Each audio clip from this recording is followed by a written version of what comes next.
Welcome back to the Lanterne Rouge cycling podcast with Benji Naesen. This is the Intermarché Wanty Gobert Matériaux 2021 preview, their first year at World Tour level. Now, I understand that they were Circus Wanty Gobert last year. I understand that Intermarché are some sort of supermarket in the south of Belgium, below some sort of, as Benji describes to me, or as I understand it, green line akin to the divide between northern Cyprus and the Turkish Cypriots and the Greek Cypriots. But he says he's never been there because he does not cross that line into Wallonie. So he doesn't know. He's you're a jumbo. Are you a jumbo man? What's the supermarket in your neck of the woods in Flanders? Jumbo's Netherlands, mate. Come on. I've never seen a jumbo in my life. They're trying to expand, mate. That's why they signed Wout van Aert. Come on, forgive me. That's why they signed him. They're trying to move in. So basically, the supermarket world in Belgium looks like this. We've got Carrefour, Lidl, Aldi and such in the northern part. And in the south, we've got Intermarché and also Carrefour because that comes from the French. We've also got the Dutch that are trying to come in, not with Jumbo, but with Albert Heijn. So, yeah, it's an interesting landscape, but you're not here for supermarket lessons. Let's dive in what we're here for, actually. Perhaps the market dynamics of supermarkets in Flanders might be more interesting than the prospects of this team, the newest World Tour team, in 2021. Intermarché. Now, they took over CCC's license, so CCC technically... Well, they did fold. I mean, this is the Circus team, Circus Wanty Gobert team. They got their World Tour license, and they weren't the best pro Conti team. So that license was, Benji says, initially offered to, I think, Alpes and Phoenix, who were clearly the highest ranked pro Conti team. But they didn't want it, and Intermarché took it. Now, Intermarché have added more money. I think they need a lot more money to compete at World Tour level, but I'm worried, Benji. I think this is the best example, this team, of why becoming a World Tour team is a poison chalice if you really don't have the financial means to be a proper World Tour team or compete at that level. And this truly is just a mid-pro Conti team still on paper. It's not a World Tour level team at all, particularly given what Israel Startup Nation have done to improve their level. Am I being too harsh, Benji, or are there some younger riders I'm missing, or is that the reality of this team? I think it's very much the reality. And I also think it's kind of because of the situation they were put in. They were put in a position to have a choice to get that license very, very far into the transfer season. Let's say 85% of the transfers were already done for the teams. So the biggest riders already had a team that they were looking at. It didn't help that Quebec ended up surviving because those riders stayed at that team, so they couldn't sign, for example, a Nizzolo if he, for example, would not have Quebeca to go to. So I think that their transfers were heavily impacted by that. I also think they plainly don't have the money for big guns. And I think they're going to really struggle in 2021 because if we look at the team, then yeah, we'll talk about it in a bit. But I think there's 4 riders that are worthy of World Tour.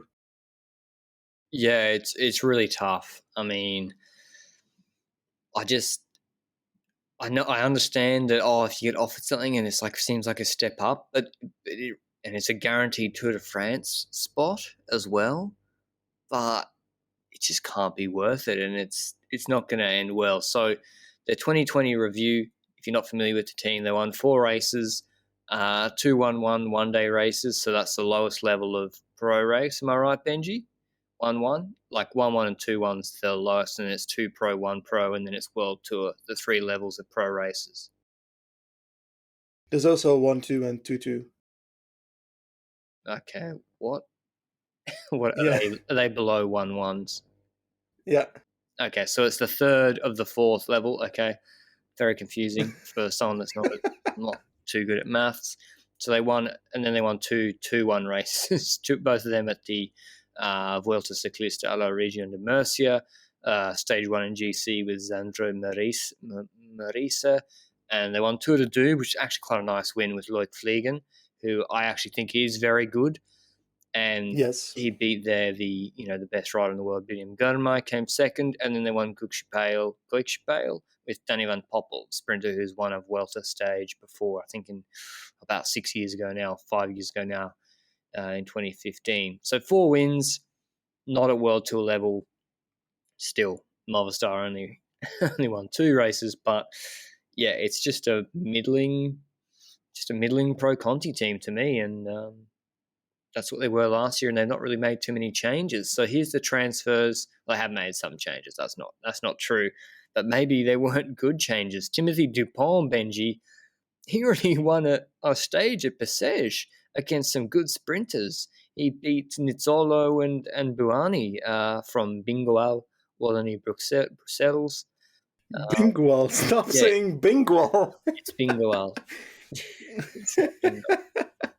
But anyway, he's gone. He was a good sprinter, I actually think. Do you think Dupont's quite good, or was that just an opportunistic lucky win?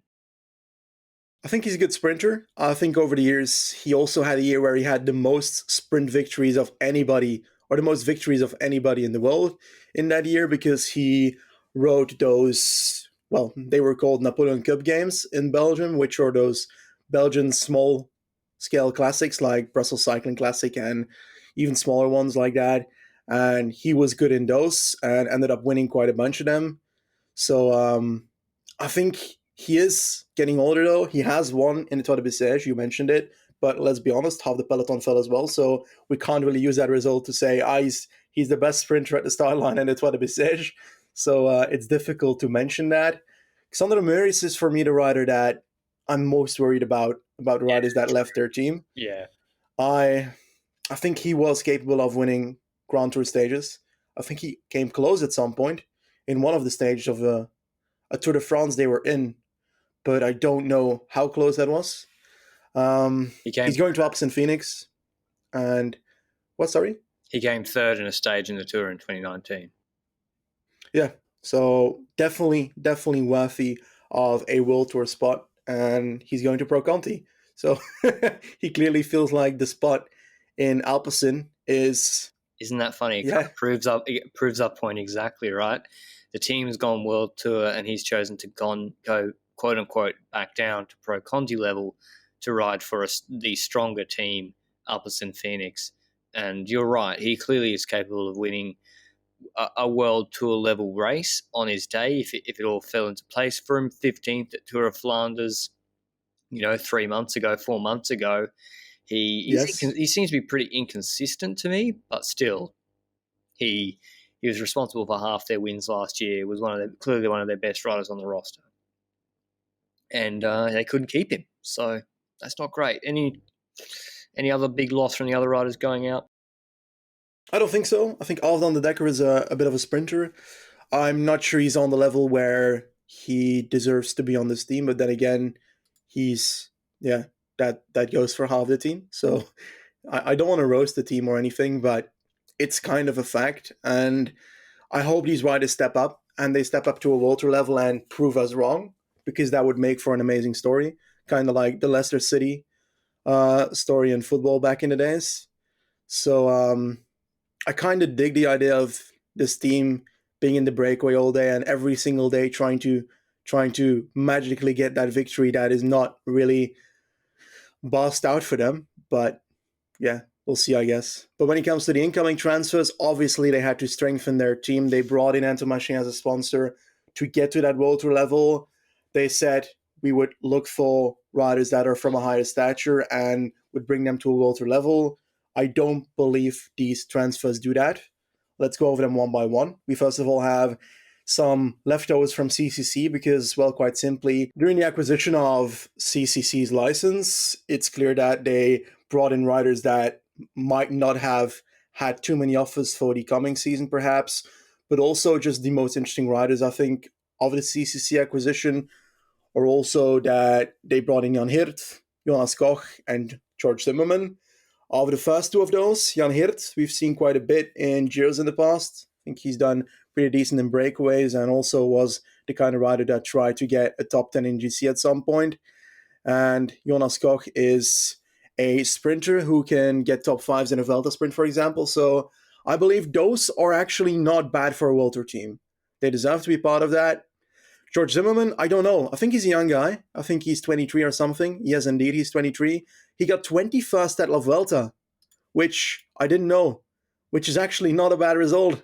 So I would dare to say to this guy, try out for GC in the Giro on your own. Don't you think so? Maybe. He came second in a stage in Bessèges last year. I mean, sure, why not? I mean, it's not. he's doing Strade, Tirreno, Sanremo, so maybe he is doing the Giro. So they are taking your advice, Benji. So yeah, maybe he's won a stage in 2018 in a U23. I think Giro della Regione Friuli Venezia Giulia. He won that stage there. 5th in L'Avenir, Benji, in 2019. So yeah, I mean that fits with what you're saying. He really should be going for GC. So he is a good signing, I think. Otherwise, Taco van der Hoorn, I don't think Jumbo were too keen on keeping him around. Rein Tarme from Team Total Direct Energy. The man said, I think, when he was at Katusha, he said, "Hey, if someone wants to pay me €100,000 a year, I'm still going to ride. I'm still going to ride, but otherwise, I'm not too fussed on the sport." So well, that was the impression I got. So I think he's won 17 races in his career. Like he's 33. He was good.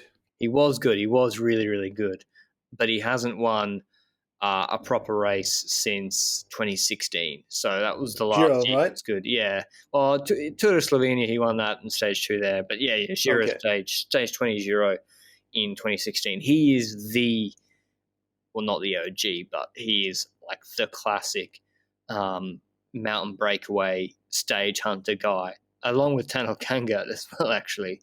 Yes. So yeah, he's whether he can get back to that level or do that. I mean, that's what they're going to want him to do. Whether he's capable of that, I am not entirely sure. Baptiste Planker from Mingoel, he's come across. He's going to be in their Cobbled Team. I think he's got a knee injury. He's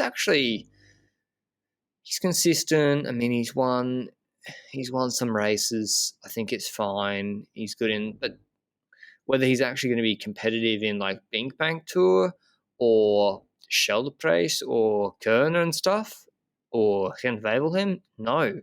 Like he won't be. And he's one of their better riders on such terrain. So yeah, that's the problem. Like he's a top 10 guy at like Antwerp Classic. He's got 3rd there before, or like Trobro Lyon. But he's not going to be competitive in the big races. Louis Meintjes, he's coming over from NTT. Obviously, he had back-to-back top 10s in the Tour. He even came 7th in the Olympic Games road race in 2016. He's still only 28 years old, but he just... I know he had an injury. He's washed. Say it. Say it. He's washed. I don't know if he's just... Was he ever good, though?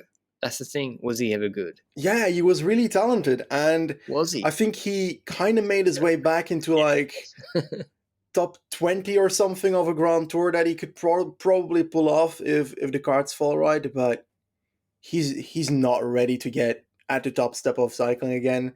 And I don't believe this team has that as a capability for him either. So I dare to say put him in the break as well, like what you should do on basically every occasion with this team in any race you ride, because that's where the victories lie.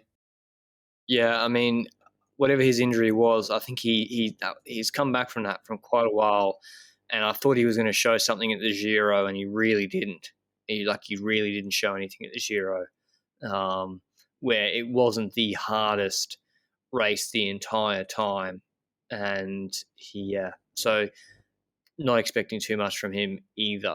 But going on to their Cobbled Team now, Benji, I'm going to need some hand-holding, I think, a little bit with some of these riders. You think for like Kerner, they'll have Van Poppel, and then for the harder ones, they'll be going with other riders. Like, is Tom de Vrint, is he a classics guy? Yeah, Tom de Vrint maybe. So what I would be looking at for couple races is Emily Kent as one of the leaders. He has shown in Le Saman such that he can definitely be up there in those races. He has not shown it on the big scale yet. Omloop, top 20, so he can definitely do it. So if he can step up a tiny bit, he can get into top 10s. And I believe in Emily Kent. He also seems like a nice guy, so probably won't help him on the bike though. Next to him, it's kind of difficult because we got to keep in mind this team, Intermarché Wanty, is a team that exists of a road cycling team, but also has a few riders that do cyclocross races. That is, for example, a Quinten Hermans and Corné van Kessel.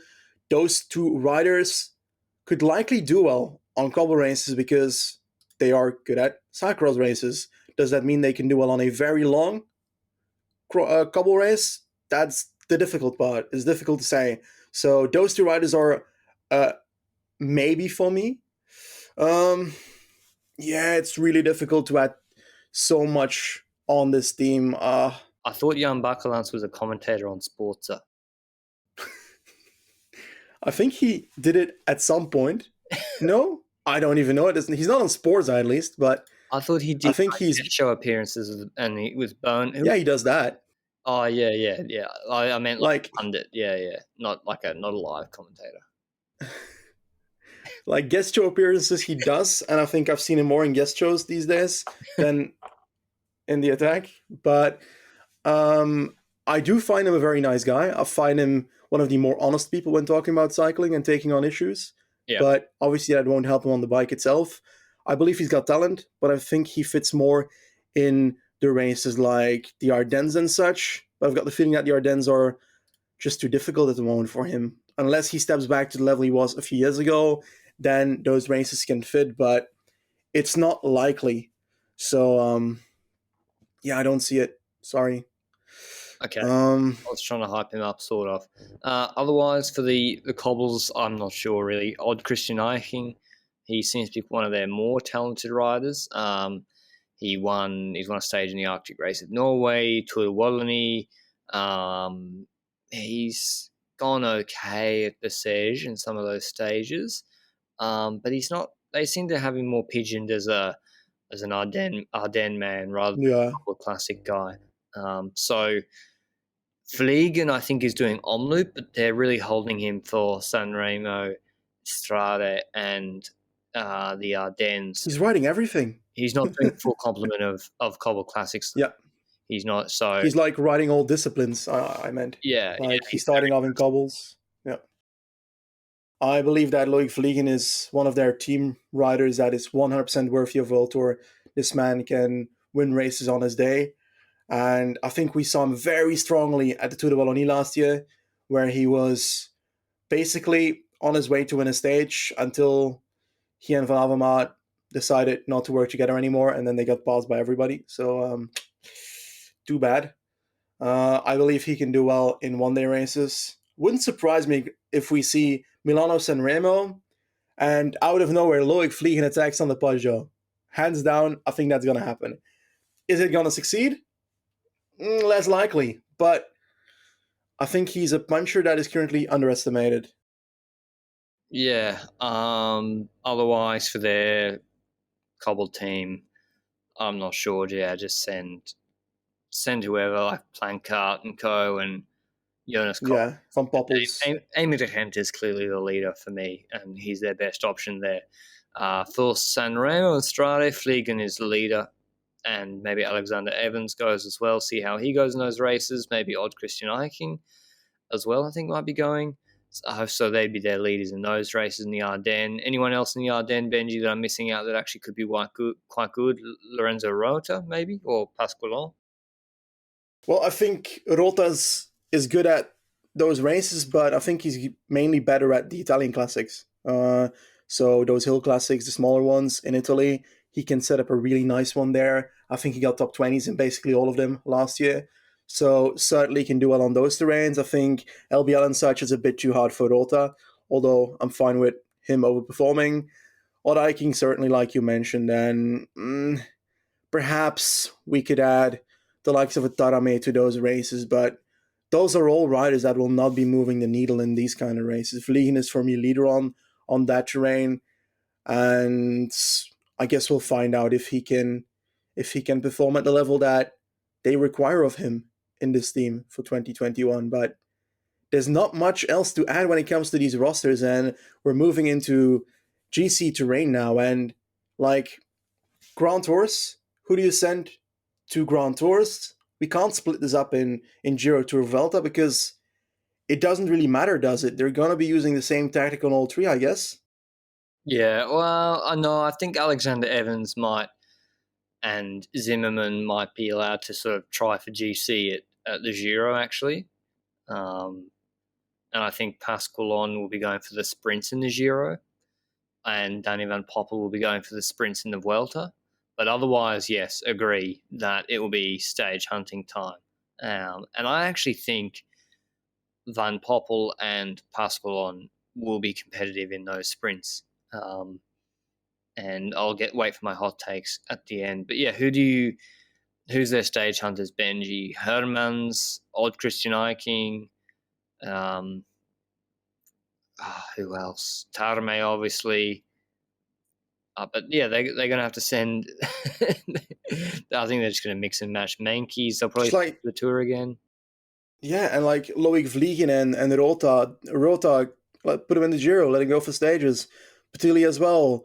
You've got Loic Vliegen, I put him in the Tour de France. You've got those hilly finishes at the start, Muur de Bretagne and such. I believe Vliegen can survive that. I believe he can get a top 10 on Muur de Bretagne.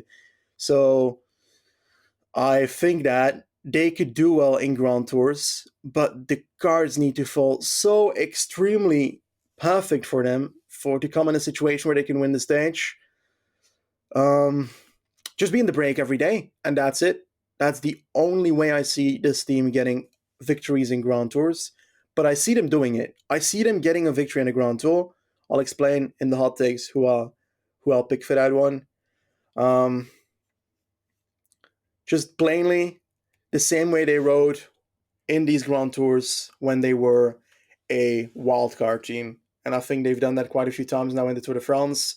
I think last year not, but the years before that, go in the breakaway every day, show the colors of the team, and also try and sprint with those sprinters like Pasqualon and such. But in all honesty, the people that are leading this team are so traditional and old school. Like Hilaire van der Schuren, he's not the leader you want in a team, in a modern team, to set up the cards and decide how to ride a certain race. He's very traditional and old school and not very kind to his riders, in my honest opinion, personally.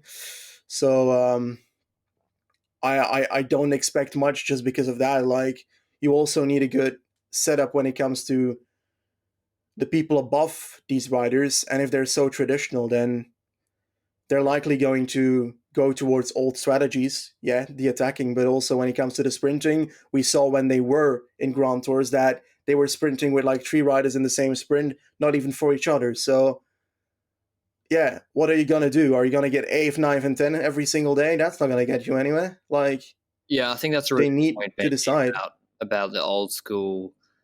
Like, I think with this team, you need to set different goals that are actually appropriate to the team. You need to set attainable goals, and they're gonna have to be ready for a lot of failures and a lot of shitty days where they might not even get a rider in the top 20 in the race, and that's okay because that's not the rider's fault. Like, they're in a transitional year, first year in World Tour. It would be weird if they came out and suddenly won 10 races, 5 of which were World Tour. That would be insane.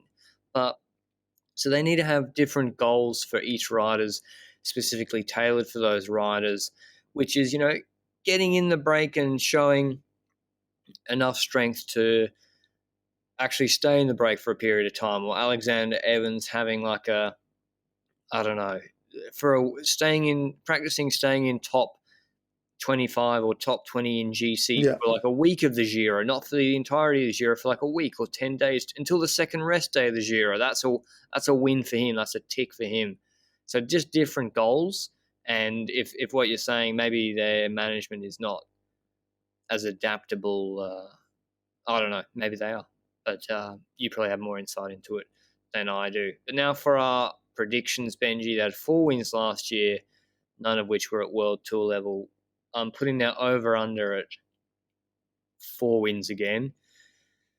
Do you think they're going to win? Yeah, and do you think they're going to win any World Tour level race? I think they're going to win a World Tour level race. I think they're going to be above the 4.